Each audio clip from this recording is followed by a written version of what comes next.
अरावली पर केंद्र सरकार की तरफ से बड़ा फैसला किया गया। अरावली में खनन पर केंद्र सरकार ने रोक लगाई है। अरावली में कोई भी नई माइनिंग लीज जारी नहीं की जाएगी। अरावली के संरक्षित क्षेत्र का विस्तार होगा। बड़ी खबर इस वक्त की, अरावली क्षेत्र में सारे खनन पट्टे रद्द होंगे। ये बहुत बड़ी खबर इस वक्त की, ये बड़ी जानकारी इस वक्त की। अरावली पर केंद्र सरकार का यह बड़ा फैसला, खनन को लेकर के रोक लगा दी गई है और इस फैसले में कहा गया है कि केंद्र सरकार की तरफ से निर्णय लिया गया कि कोई भी नई माइनिंग लीज जारी नहीं की जाएगी। ये बड़ी खबर इस वक्त की। ज्यादा जानकारी के साथ हमारे सहयोगी अनूप गुप्ता फोन लाइन पर है। अनूप, क्या है केंद्र सरकार की तरफ से ये महत्वपूर्ण फैसला? देखिए, बता दूं कि जिस तरीके से अरावली को लेकर के इलीगल माइनिंग को लेकर और जो सरकार का जो डायरेक्शन था इससे पहले, उसको लेकर जिस तरह से विवाद हुआ था, उसके बाद लगातार जो है वो भूपेंद्र यादव जो कि केंद्रीय मंत्री हैं, वो लगातार कह रहे थे कि इलीगल माइनिंग को खत्म करने के लिए केंद्र सरकार पूरी तरह से प्रतिबद्ध है। और जहां तक जो सर्कुलर जारी किया गया था वो कहीं ना कहीं जो इंटरनेशनल मानक है उसके आधार पर किया गया था, लेकिन विवाद बढ़ा और उसके बाद केंद्र सरकार ने एक बड़ा, कह सकते हैं कि बड़ा फैसला लिया है और पूरी तरह से जो अरावली रेंज है एनसीआर से लेकर गुजरात तक, साफ तौर से जो डायरेक्शन आया है उसमें कहा गया है कि एनसीआर क्षेत्र से लेकर गुजरात तक का जो पूरा अरावली रेंज है उसमें पूरी तरह से इलीगल माइनिंग पर प्रतिबंध लगा दी गई है। माइनिंग पर फिलहाल प्रतिबंध लगा दी गई है। इसके अलावा जो मंत्रालय है उन्होंने Indian council of forestry research and education को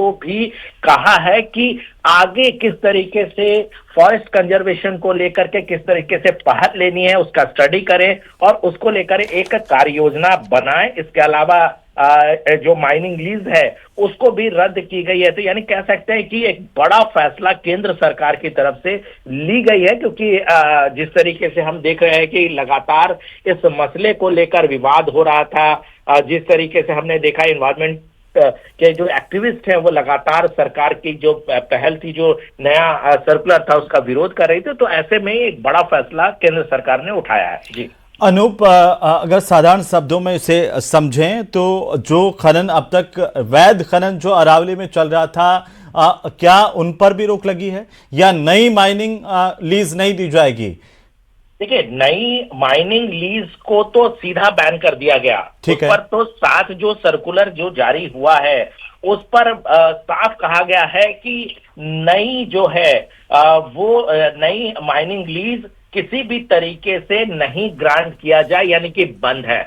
सारे राज्य सरकारों को ये हिदायत खास तौर पर केंद्र सरकार की तरफ से, मंत्रालय की तरफ से सभी राज्य सरकारों को हिदायत भी इस मसले पर दे दी गई है कि आप इस तरह से कोई भी इलीगल माइनिंग और इस तरह से अगर आप अगर माइनिंग के लिए लीज अगर आप देते हैं तो उसको फिलहाल आप एकदम रोक लगा दें और जब तक स्टडी नहीं की जाएगी, क्योंकि देखिए Indian council of forestry research and education को उन्होंने कहा है कि इस पर स्टडी करें और आगे जो है वो कैसे इस पर आगे बढ़ा जा सकता है उस पर अपनी सिफारिश दे, उसके बाद ही केंद्र सरकार इस मसले पर आगे बढ़ेगी।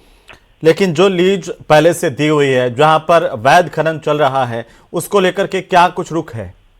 देखिए, अवैध खनन को लेकर के साफ तौर पे सरकार पूरी तरह से अपना रुख पहले से रखी हुई है। अवैध खनन किसी भी तरीके से ना हो, इसको लेकर सरकार जो है वो प्रतिबद्ध है और सरकार चाहती है, सरकार लगातार उस पर पहल कर रही है। हमने भूपेंद्र यादव ने भी इस मसले पर कहा है। जी अनूप, मैं थोड़ा सा आपको रोक रहा हूं, फिर से आप की तरफ रुख करूंगा, लेकिन इस वक्त हमारे सहयोगी राजधानी जयपुर से हितेंद्र शर्मा भी फोन लाइन पर हैं। हितेंद्र, क्या जानकारी है केंद्र सरकार के इस आदेश के मुताबिक? ये कहा गया है, इस आदेश में ये कहा गया है कि सभी स्टेट, जो चारों स्टेट है जहां से अरावली गुजरती है, जिसमें गुजरात है, राजस्थान है, हरियाणा है और दिल्ली है, तो यहाँ पर जो है इन्हीं चारों स्टेट्स में जो है किसी भी तरह की नई माइनिंग लीज जो है अरावली इलाके में, अरावली का जितना भी इलाका माना जाता है उसमें कोई लीज जो है नहीं दी जाएगी। इसके अलावा भी जो है जो नेशनल कैपिटल रीजन का जो एरिया है और जो हरियाणा का जो एरिया है, इसमें पहले से ही जो है काफी वक्त से जो है इस पे सुप्रीम कोर्ट में मामला चल रहा था। और अब जो ये अरावली की जो परिभाषा को लेकर जो चीजें थी, उसके खासतौर पर प्रदेश में इसको लेकर जो है काफी ज्यादा जो है चारों तरफ से जो है एक तरह का प्रेशर भी था कि लोग कह रहे थे कि भाई ये जो अरावली है, अरावली अगर ज्योग्राफिकली देखें तो प्रदेश को दो हिस्सों में बांटती है, जिसमें से जो पूर्वी लेकिन हितेंद्र, जो अरावली के अंदर अभी खनन हो रहा है, वैध माइनिंग जो चल रही है, उसको लेकर के क्या जानकारी है? वो चलती रहेगी या उनको रोक दिया गया है? जी, फिलहाल जो है वो माइनिंग चलती रहेगी, लेकिन उसमें भी जो है मैनेजमेंट जो सस्टेनेबल माइनिंग का जो प्लान है वो इम्प्लीमेंट किया जाएगा उसमें। सतत खनन, जी बिल्कुल, जो सस्टेनेबल तरीके से माइनिंग करने का प्लान जो है, जैसे हमने आमतौर पर जो पूरे राजस्थान में देखा है कि कहीं कहीं जहां माइनिंग होती है उसके बाद की जो दिक्कतें हैं वो कई जगहों पर सामने आती हैं, जो मलबे की दिक्कतें हैं और बाकी दूसरी तरह की दिक्कतें हैं जहां जमीन खराब होने से लेके जो है और भी कई दिक्कतें हैं। जैसे पाली में दिक्कत है कि वहां स्लरी के कारण जो है काफी बड़ा एरिया जो है काफी बिल्कुल। चलिए, बहुत शुक्रिया तमाम जानकारी के लिए और लगातार अपडेट हम आपसे लेते रहेंगे। बहरहाल आज इसी मुद्दे पर हम चर्चा करेंगे और हमारे साथ खास मेहमान भी बने हुए हैं। लेकिन एक बार फिर से मैं आपको बता दूं कि अरावली पर केंद्र सरकार की तरफ से बड़ा फैसला किया गया है और आज ही सुप्रीम कोर्ट में अरावली के मामले को लेकर के भी सुनवाई हुई, जिसमें सुप्रीम कोर्ट ने नोटिस जारी किए हैं राजस्थान, हरियाणा, सेंट्रल गवर्नमेंट को, पर्यावरण विभाग को भी। और इसी बीच सरकार की तरफ से ये बड़ा फैसला कि कोई भी नई माइनिंग लीज जारी नहीं की जाएगी अरावली क्षेत्र में। और आज हमारे साथ खास मेहमान जुड़ चुके हैं और उनका परिचय मैं आपके साथ करवा दूं। हमारे साथ राखी राठौड़ हैं, भारतीय जनता पार्टी के प्रवक्ता। हमारे साथ कांग्रेस पार्टी के प्रवक्ता स्वर्णिम चतुर्वेदी जुड़ चुके हैं और साथ ही साथ हमारे साथ इस वक्त जुड़ रहे हैं आचार्य डीपी शास्त्री, हिंदू धर्म गुरु हैं। आप सबका स्वागत, सबका अभिनंदन। और राखी जी, सबसे पहले आप इससे मुखातिब होते हुए कि आखिरकार केंद्र सरकार की तरफ से भी एक बड़ा फैसला किया गया है। ये पूरा मामला लगातार तूल पकड़ रहा था। आज सुप्रीम कोर्ट में भी इस पूरे मामले को लेकर के सुनवाई हुई। सुप्रीम कोर्ट ने नोटिस भी राज्यों को जारी किए हैं, सेंट्रल गवर्नमेंट को भी जारी किए हैं इस पूरे मामले पर।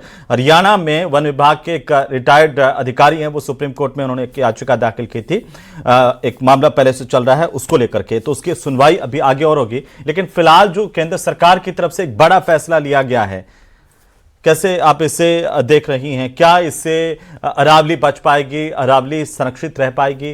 क्योंकि कई तरह की आशंकाएं हैं। देखिए हेमंत जी, मोदी सरकार का एक स्पष्ट ध्येय है, एक स्पष्ट विजन है, विरासत भी और विकास भी। विरासत सस्टेन रहनी चाहिए और उसके साथ साथ हमें विकास की जो जरूरतें हैं उनको भी उनकी भी पूरी करनी है। और इसी के ध्येय के साथ में अरावली के संरक्षण के लिए जिस तरह से केंद्र सरकार ने काम किया, अभी मैं आगे आपको सब चीजें बताऊंगी। हम लोगों ने लगातार ये प्रयास किया कि अरावली के अंदर जो अवैध खनन हो रहा था, अब अरावली की जिस तरह की जो स्थिति थी उसमें सुधार हो सके, कैसे उसमें इंप्रूवमेंट कर सके, और यही सुप्रीम कोर्ट के वर्डिक्ट में भी है। हेमंत जी, मुझे दुख होता है कई बार कि कांग्रेस पार्टी भ्रम फैला करके उन्होंने लोकसभा के अंदर तो उन्होंने जीत हासिल कर ली, उनको लगता है कि वहां पे संविधान बदल जाएगा, ऐसी बात करके उन्होंने वहां पर कुछ सीटें हासिल कर ली और वही भ्रम अब वापस फैलाना चाहते हैं। देखिए, जिस तरह से स्पष्ट वर्डिक्ट आया है सुप्रीम कोर्ट का, उन्होंने साफ साफ कहा है कि ऐसे जोन जहां पर इकोलॉजिकली सेंसिटिव जोन हो, 4 टाइगर रिजर्व्स हैं, वाइल्ड लाइफ सेंचुरीज हैं 20, बहुत सारे हमारे मंदिर हैं इन अरावली की पहाड़ियों पर, शहर बसे हुए हैं, उदयपुर हो, अजमेर हो, जयपुर हो, अलवर हो, बहुत सारी नदियां हैं, बनास नदी, माही नदी, बहुत सारे लेक्स हैं, सामर लेक, सिलिसेट, इन सबको इन माइनिंग वाले एरिया से रिस्ट्रिक्ट किया जाएगा। और 0.19% पर ही एमपीएसएम की जो रिकमेंडेशन होगी, एक सस्टेनेबल मैनेजमेंट प्लान के माध्यम से सिर्फ उसी जगह पर अलाउ किया जाएगा जहां पर कि वो प्रोजेक्ट वहां डिस्ट्रिक्ट का पूरा तरीके से सर्वे करने के बाद ही अलाउ किया जाएगा। और एक सवाल पूछना चाहती हूँ हेमंत जी, लेकिन कांग्रेस तो आप पर आरोप लगा रही है कि ये सिर्फ पर्यावरण का संकट ही पैदा नहीं कर रहे हैं, बल्कि हमारी संस्कृति और धर्म पर भी हमला कर रहे हैं, क्योंकि कई मंदिर भी इस इलाके में आते हैं, कई किले भी हैं।